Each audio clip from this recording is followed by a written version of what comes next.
Awesome. We will get this party started.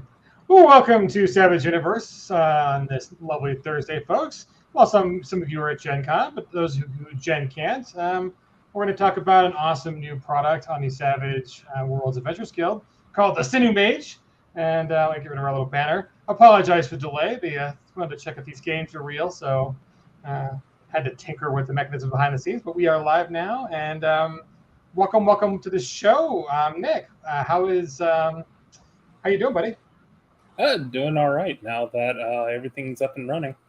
Right, don't touch a thing. It's finally working. Just breathe very shallowly. Don't make a move. Don't make a move.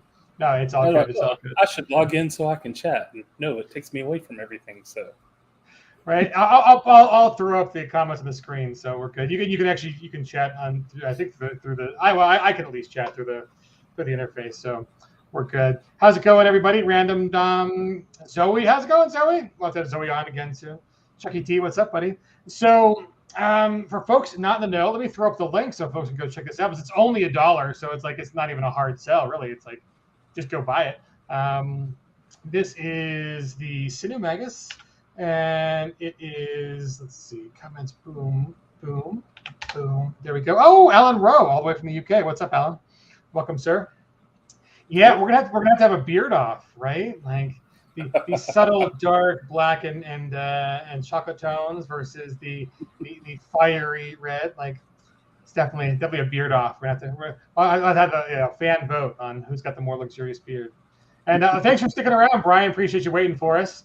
The right beard on. No, yeah, do not have a beard off. Like, these stay. This is shaving. This would be a mistake. It would be a mistake.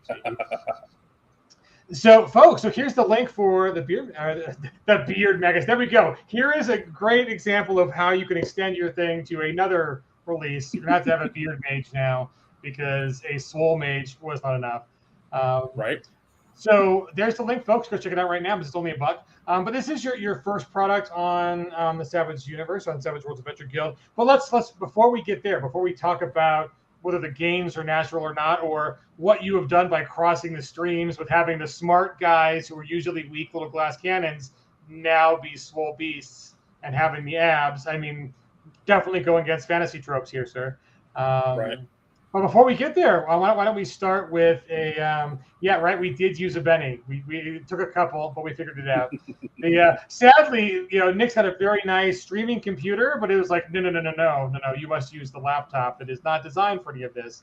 So we'll figure it out for next time. But tell us, where did you get your start? Where was your the first RPG you ever laid your fingers on? It was about 30 years ago now, which is hard to believe, but started with AD&D 2nd edition. See, that's the one I got into too. There were some guys in an older grade sitting at a table during lunch. I peeked over their shoulder, started asking questions. The Dungeon Master let me borrow the Dungeon Master's Guide for 2 weeks and went from there. Did you give it back? See, the kid, I had a kid in middle school who, I had all the cool books, and he held them hostage because he didn't like what the game master did to his character. It's like, that's not my fault. I'm not the game master. Right. But I remember my mom had to drive me to his house and knock on the door and be like, Mrs. Smith, could you please give me back my $100 in D&D books, please? Right. Yeah, there was drama back then. We were weird little kids. So I love AD&D 2nd edition. I know there's a whole the OSR is nostalgic for something like D&D a little bit before that, but they easily are. I mean, I just think it's fantastic. It's just very evocative, full color, gorgeous. The player's handbook. It's got the guy on the horse coming down the canyon, and some of those dragons are just fantastic. So that's my nostalgia spot for the D&D. So so you started like a good boy should on AD&D. How did you eventually find your way to Savage Worlds? So went through the whole thing with 3rd edition, 3.5, and by that time I was already getting kind of tired of D20 systems because the 3.5 and stuff was so convoluted, where 2nd edition I could make a character in maybe 10 minutes. It was taking me 4 hours to do one in 3rd. And so Pathfinder came out. And it's kind of funny because Pathfinder ended up being the straw that broke the camel's back, so to speak. to where I completely disavowed D20 because I was in a Pathfinder game where I just mostly sat there all night and didn't do anything because the party split up. And I was like, I need something different. And then I was just looking around, saw Savage Worlds, Fast and Furious. I was like, that's what I'm looking for. So I tried it and fell in love with it. And then started like playing con games. And then there's a very popular entry into Savage Worlds. It's like it runs really well at conventions, right? Because it's easy enough where for folks who have never played, they don't feel lost. You know, they can sit down and like you can explain the rules as you go, and they can have a very full experience. And you know, what was your first setting that you played, or even your favorite, or both, whatever, in Savage Worlds? What's your go-to? My go-to used to be Deadlands until, ironically, Pathfinder for Savage Worlds. Nice. Full circle. Kind of like going full circle, exactly. That's right. I mean, I probably told the story many times, but I had a Pathfinder experience with a GM named Phil, and it was less than stellar. And I love the material. I really wanted to get through Rise of the Rune Lords, but it sort of became. And I don't know that Pathfinder it's inherent in Pathfinder. It's just more in kind of the some old school gamers. It became adversarial between the players and the game master. And so instead of like cheering on our successes, it was more like, how can I make sure everything is as difficult as possible, and that out of the box thinking isn't really part of, you know, experience points giving. Whereas that's not a problem in Savage Worlds. So I am super thrilled to be able to like return to Rise of the Rune Lords and Savage Worlds, because it's like I can finally figure out what happens. You know, we got to like, I don't know, right after the Skin Saw murders, and it's like there's so much more of that campaign. I think we were like still on book 1 maybe at that point. It's just like there's so much more. So I'm pretty excited about it too. So well, glad you're back to the fantasy part. So let's get into, you know, the breaking the tropes with this cool little $1 edition on this new arcane background. Tell us what was the inspiration for the Sinew Magus? Well, I've had friends in a couple of my games want to do a strength mage, either for the memes or just to do something different. Right. Like I do it for the memes. One game I was running, my friend created a mage with the grappler feat in D&D, just so he could be a muscle-bound caster that just throws people every now and then. And then, I was doing a new setting. I was running my friends through a custom Savage Pathfinder game, but schedules got out of whack, so I decided to kind of make a new drop-in, drop-out setting that my group could enjoy, even though the schedules were all out of whack. And then I had a friend there that wanted to do a muscular caster. And so that's where I pretty much started the groundwork on this arcane background, was with that. And some of it was for the jokes, but I could see the benefit in having a arcane background that's something different from Spirit or Smarts, which this one's a combination of Strength and Smarts. Yeah, no, I mean, I love it. The jokes are going to be there, right? Anyways, right? Even if you try to play it 100% serious, just like running around as this big old swole mage who can like beat you up physically, in addition to casting awesome spells. It's just going to be part of the game. It's just, you know, we will admit that this is a thing that happen. But I love your description. It says you merely swing iron, I pump it. Prepare to get swole as the strongest spellcaster in the lands as you embark on your journey on the path of the Sinew Magus. This strength-based arcane background is designed for fantasy settings, but is compatible with any Savage World setting. What we will find here is the base arcane background, 4 edges to help you reach your lofty goals. I love that the edges, how they work. Like, there's some good stuff. We'll get to those. Yeah, don't want to give it away. I know it's only $1. You know, I don't want to give it away, but I mean, they're pretty fun. I really like the you put on so much lotion edge. I mean, that's fantastic. Right. Strength is meant for more than just carry capacity and damages, and you can harness it to use your body as a lightning rod for arcane energies. So only $1 for your first product on the Savage Worlds Adventure Guild. Let's start there before I'm going to pull up the PDF so we can kind of run through it. But how was the process of designing an arcane background, playtesting? It sounds like you actually put some good playtesting in with it, and then publishing it. Like, walk us through how that was for you. It's pretty much just a little bit of back and forth between me and my player to get a sense of what they wanted. And I use a thing called Notion to do all my notes and Okay. just sort of use that to organize everything and sort of start building it into a official arcane background type of formatting. And so when I actually got it to a point to where I wanted to make this product, it was mostly copy and paste and reformat. So Nice. it So did you, wasn't, yeah, how was using? It looks like you used the template we've got up there. How was using that? Was that decently easy to do? yeah, it was. Just had to add in my pages, paste my stuff in, decide what the format needed to be, and then carve out all the actual template pages before doing the final product. So it wasn't that bad.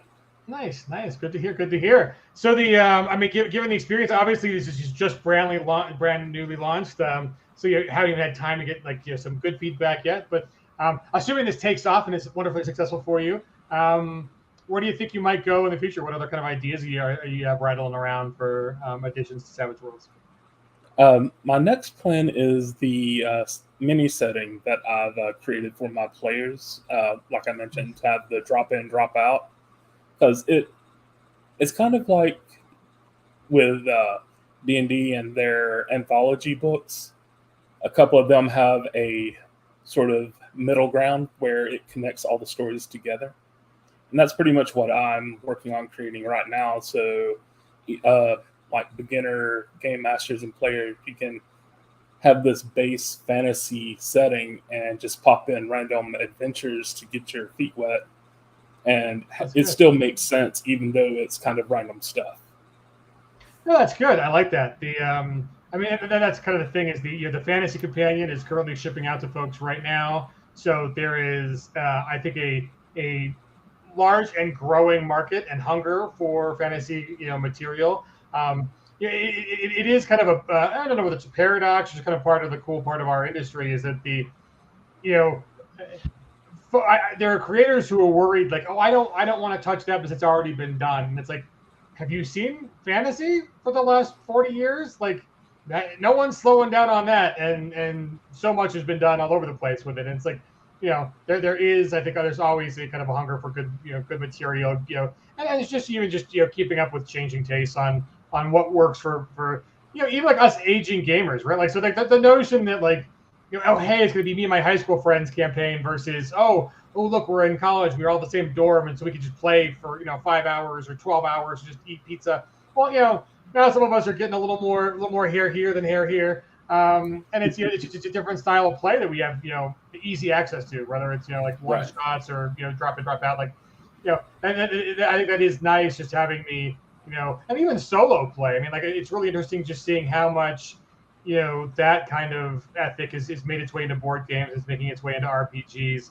For folks who, they want to do more than just collect the books. They want to actually have a, experience, but can't put together a gaming group or, don't have the time or the scheduling prowess / burden of doing that. So it is good just seeing folks who are still creating value. And the let me see if I can't pull up the actual PDF. I mean, don't mind. Hopefully, still give your dollar, folks. Don't screen cap. But there's really funny stuff in here. So one, I like the art. It's great choice of hunky masculine dude.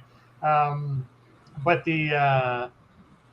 in the arcade background, one of the things I think is really great and fun is the spotter aspect of this. So if you read the bottom, it says, as a spotter, you can share your bennies with other Sinew Magi. That is fantastic. That's a great little, Savage Worlds unique aspect of it that, isn't something that happens in other game systems very often. There really aren't. A lot of game systems don't have a meta mechanic or a meta currency, let alone one you can share between players. And so I like that it's limited to other people who are swole, like spot me, bro. You can spot him a Benny. Like that's fantastic. Really like that. I also like that two of the things between the arcade background and the edges that you can use with it also are dependent on third parties being as strong as or less strong than your Magus. Like that's really funny. So it doesn't, if they're stronger than you, they're not impressed. Like, nope, yeah. Sorry, not gonna work. It's hard to impress a dragon, right? right? Like I don't care what you can lift. I can get this whole body into the air, whatever. I think that's fantastic. The but I do like. Let me push the one down here because I think it's well-oiled machine. So I definitely want to get to well-oiled machine requirements. Veteran, arcane background, Sinew Magus. The Sinew Magus's body has become so enriched by essential oils that they have become more slippery than most, granting a free reroll when trying to escape from being bound or entangled by means other than devices. I think that's hilarious. That is so great. That's just like the put on the coconut oil or the shine. Like you're not grappling me. Like that is super funny. Also, given that I think our excuse for starting a little late was that we got pulled over and had to be checked for natural gains. I do love that you've got one of the edges called unnatural gains, and it's like you're all natural, bro. Apparently not. You get a +2 toughness because the that's just great. And then, I mean that's very. I like +2 is a pretty significant bonus to toughness, right? Like it's some pretty expensive armor otherwise gives you +2. So it's a significant enough edge, people will take it. But I do think it keeps with the sort of Sandal and Sword and Conan and that kind of area where this is obviously plays into those tropes of being able to be the buff character not wearing full plate but still being able to be the meat shield. That certainly helps out there. You're having the what do they call it? The chainmail bikini, whether you're a dude or a gal in the setting. But I really like that. Besides just the jokes, when you were playtesting it, any kind of major changes you came to just seeing how it played out versus kind of your the concept in your head?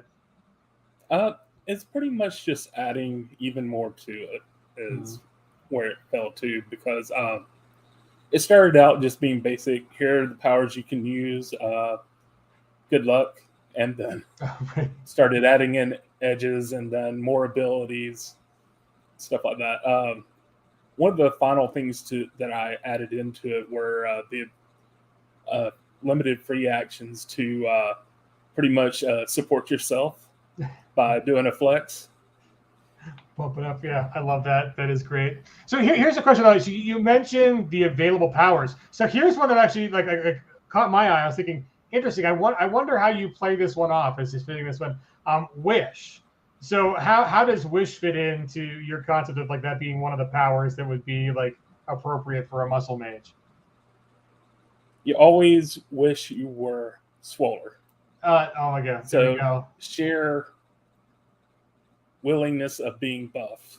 That's awesome. Okay, that gets a pass for me then. But it's wow, that's not one. If I were thinking, it was a lot of them very much kind of fit in smite, absolutely, slumber, boost lower trait, protection, those all very much fit. Kind of what you think of okay, what is the buff character? It was wish.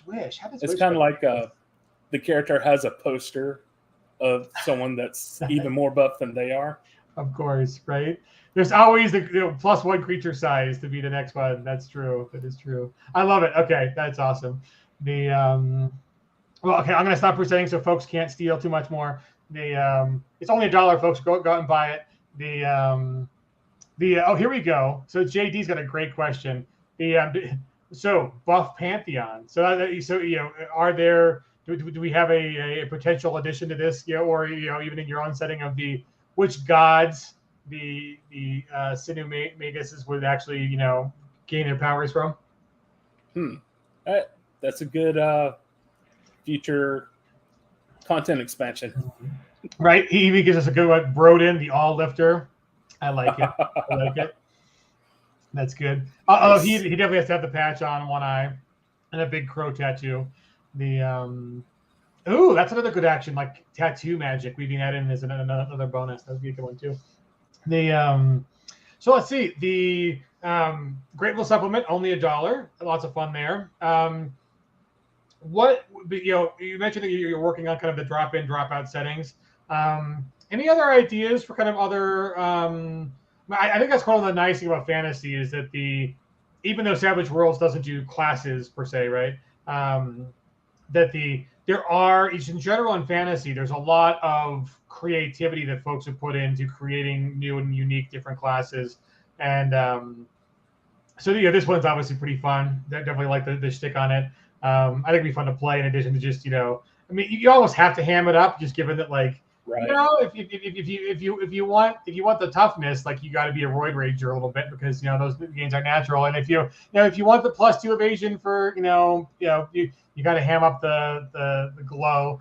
I really also did like, I mean, kind of one of the big central one too is, I mean, this one's got a little more meat than the other ones, is the idea of pushing beyond limits, like the fact that the only way to make gains is to continue pushing the boundaries. And it was very interesting that like you can basically really kind of cool mechanic. I definitely want to play test it to see how it works out. But you can actually juice in more power points based upon this notion that you are bursting beyond a plateau kind of thing. And I would like once per rank, I think. So like it's to start like veteran or whatever. Let me see. Yeah, it scales per rank pretty much. Yeah, that's really I like those mechanics. Yeah, the idea behind that is basically based on one of my own character concepts of where I like to have a way of doing what I call a kitchen sink power, which is a last ditch, throw everything at the enemy at once.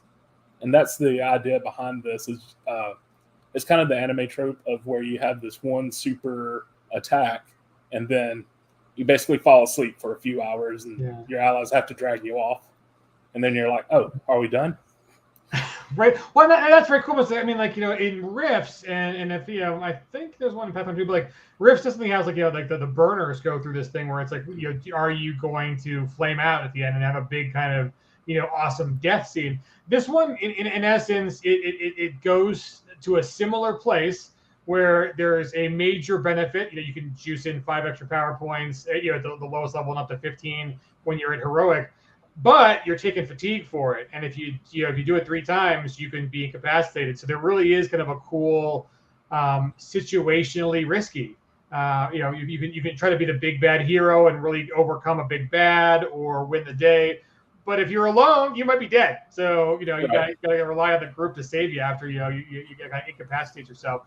But that's also super thematic to a lot of those tropes of like, the last big stand or the really big push or just reaching beyond the limits, or even like even like Dragon Ball Z, raising the power level and what happens when you finally get the big crash and boom. So yeah, I like that mechanic. I'd love to see how it actually plays on the table, and if players are willing to go there, especially in a little more lethal campaigns where get going. One, taking fatigue. That's the thing with fatigue, folks. Is like fatigue is not as easy to get rid of. You can't just soak it. Right, so it's not as easy to get rid of as wounds, and just risking any incapacitation for what is a really good boon, right? Like 15 extra power points is some good stuff. So it's a nice meaty prize for the risk of the incapacitation. So that's a lot of fun. So let's see. Any other good stuff you want to share? It sounds like it's Haven. Is this the first thing you published with Havenhart Games? It is. Nice. Yeah, and I actually put something out today, which was a guide to actually putting your own stuff out for swag. Oh, good deal! I got to go and is it already approved and up? Yeah, it's already in there, and it is free with pay what you want. If you want to pay something, you can, but I just put it as something free. Oh, hot damn! Look at there, publishing community content for Savage Roast the Director RPG. Look, there we go. So yeah, let me pull that up and let's see. For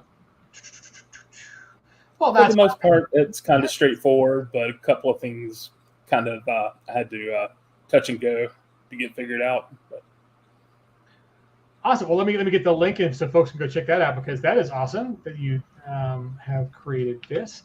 And so tell me a little bit about it. Like is it how long? A couple pages? Like what kind of content? Yeah, it's like 4 pages. Just going through all of the steps, all the things you need beforehand, like needing a PayPal account to cash out, which I didn't know about ahead of time, but I already had a PayPal account, so it didn't really matter to me. But I know some people may not have PayPal. Yeah. So I know it's interesting to see how that's changed. Like in the industry, like we've noticed that like a lot of PayPal traffic has gone over to Stripe, but with Drive-Thru RPG, if you want to get your payouts, that's where it is. So, okay. John Doe mentions that we're not getting the previously. So let me actually put. Oh, that's why I put comments only to YouTube, and we didn't get the. Okay, so I will fix that. Let's get the actual one to both, so people can go pick up both of these. One's a pay what you want, which is awesome. Thank you for doing that. And then here we go. There's the link. There is in Twitch. There's the Sinew Magus. Only $1. So you can 2 great products. You can spend $1 and get 2, or you can pay what you want. And if it's useful, come back and pay more for that pay what you want, because that is pretty awesome. Let me bring that up just so folks can see the second one while we're at it. And the funny thing about it is this whole thing was just for me to see how the process worked. That's awesome. Then to finish it up, I was like, oh, I should send an email to SavageUniverse, because that's part of the steps. And then it's like, hey, you want to be on SavageUniverse? It's like, wait, what? There we go. See, it works. If you follow the instructions, folks, it actually works. We will help you promote your stuff. Also, let's look at chicken. Oh, I love that cover. That's pretty cool. Yeah, I'm taking full advantage of my Adobe stock photos, because they changed it to where you can get an extended license, which is full use, if you expend like 21 of your credits. And I had a backlog of credits from not using it. So I was like, why not? So let's do it. Oh, nice. Awesome. Love that. Great piece of art. Nice. Super slick. Well, so I appreciate you putting out a little guide, and hopefully folks will go and rapidly pick up the Sinew Magus. Thanks for doing these how-tos. Like, that's kind of something we're in the process of doing, is just helping folks out with a little more videos and more walkthroughs. And so the fact that the community's out there already putting out stuff like this to help folks out, 100% great. It's super in the community spirit. So appreciate you helping out with that. There we go. See, Chucky T, he's on it. There we go. Awesome. There we go. Thanks, Chucky T. Thanks for picking it up. So, last bit of advice for you is like Swagtember is coming up, and that's when there's a big bundle of stuff. So make sure you get in contact with Richard Woolcock, who goes. Why did his name just disappear out of my head? Zadmar, Zadmar is his handle on Discord. So if you join the unofficial Savage Worlds Discord, Zadmar in there will help you get your Sinew Magus into the Swagtember, and that's a big bundle that folks really pay attention to every year, and that'll help you drive your content numbers up too. So that'll be good. You'll build your fan base and all that good stuff. I'm excited. Well, I mean, look at this surprise publication on the day we're having the stream and everything. That's super good. Any other questions from the chat? It looks like we've run through most of them. I do like John Doom's suggestion. You can follow the Pantheon. I'm excited to see how you take your publishing your fantasy setting. More fantasy is always welcome, right? There's almost an endless supply of demand endless demand and not endless supply. Let's see. And ideally, the setting will be usable in more than fantasy. It's just it'll default to fantasy, but it can make sense in like a modern setting or anything really. Oh, nice. Talk a little bit more about that. Like, do you have certain mechanics or certain ethos that you use to allow the drop in, drop out? Like, explain that for us a bit. The gist of it is a artifact is discovered by a farmer, and it ends up being, without revealing too much, because honestly, I don't know all the secrets yet myself, but that's the way. That is the way. Basically, it is a giant, kind of like a bag of holding, but with multiple dimensional spaces. And each of these dimensional spaces is just the game master slotting in whatever they want, a dungeon, some terrain, whatever. It's just like an archway shows up and you're in the middle of it when you go in. That is very cool. There's a certain mechanic to reach each dungeon. It's kind of like using material components similar to spells. So certain combinations will open up certain dungeons. And then later you'll have ways to actually claim empty dimensional spaces as your own and be able to build it out. Oh, that sounds awesome. I had a friend, Joe Thomas, who kind of ran a campaign. And I think his was inspired by, a book series. But in that, instead of like a bag of holding and multiple dimensions, hi Hannibal, yes, hello boy. His was like a switch box, and it literally you could tap it forward or tap it backward, and it would take you the same time. If you went one click forward, you would go to the next dimension. That was always one away. And the more you clicked out, the weirder it got in one direction and the other direction. The more you kind of clicked back, and and some of them were like super super hostile. So if you weren't prepared for it, like bad news if you clicked it 4 times and you weren't didn't have oxygen in the suit, whatever. Right. But yeah, that was a whole lot of fun to kind of be it was sandboxy, but it still had structure. There was still kind of the ability to come back and build on what you'd built on before, or explore and colonize or meet new exotic things in the different areas, and just see where your players take it, right? So that's very cool. I like the concept. Do you have a name for it yet, or is that still also kind of up in the air? It's still up in there at the moment. Awesome. Well, good stuff. Well, thanks, Nick. Appreciate you coming on the show. I'm really excited. Like I do like the Sinew Magus is very hilarious. It's a great little addition, and for $1, I mean, really, like that's less than like a quarter of a protein shake. You can have like, one less sip on your protein shake, and you can definitely get on that. So yeah, definitely join Swag Temper. It'll be fun and awesome, and look forward to seeing kind of the other creations you have for us in the future. But other than that, we appreciate you joining us. Sorry we got to start a little late, folks. But other than that, let's see. Tomorrow, Friday, we're just gonna have a slight watch party. We'll get started a little bit early, but at 7 p.m. Eastern. Clint Black is running the main stage game at Gen Con. He is doing Arctic Gator versus Sharka Crocosaurus, which is a great game of his, and that's going to be with a great cast. But it's featured on Gen Con's Twitch stream. So I think I'll start up this a little bit, maybe 5-10 minutes early. We'll talk about it, and then we'll just go raid them so you guys can watch it on the Gen Con stream.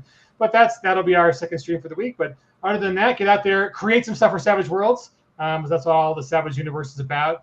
A little news on that front. We've got a really cool website revamp coming for that with some more features. And Valentine has been working great on that. And we love seeing what you guys are doing. We're just keep improving what's going on there. And let's see, hopefully Jam will be back in the chair soon. He's feeling much better after his big near-death scare. And so if you guys haven't checked out his GoFundMe, definitely do that. But other than that, get out there this weekend, play some Savage Worlds. If you're not at Gen Con, sympathies for those of us who had to stay home and not get those Disney Lorcana cards to hawk on eBay for $1,500. Don't do that. But we appreciate you guys showing up. And Nick, thanks. I really like the arcade background. I'm looking forward to see what you do next. And when James back, we'll have a little retrospective after we see how your sales go and how your next products go. And you can do part 2 of publishing on Savage Worlds. But appreciate you actually doing that walkthrough, because that's a very cool thing to do, and hopefully other folks can grab that and use it as a great resource to increase the number of folks who are publishing on the Adventures Guild. And if you too are a publisher, drop us a line, get in touch with JM or I, and we'll get you on the show to hawk your wares. But other than that, folks, appreciate you joining us. We'll see you tomorrow, 7 p.m. Eastern, just before 7 p.m. Eastern, for a little pre-show for the big Clint Black Gen Con live stream. And other than that, have a great weekend and enjoy some Savage Worlds. Cheers, folks. Thanks for joining me, Nick. Thank you. Mm-hmm.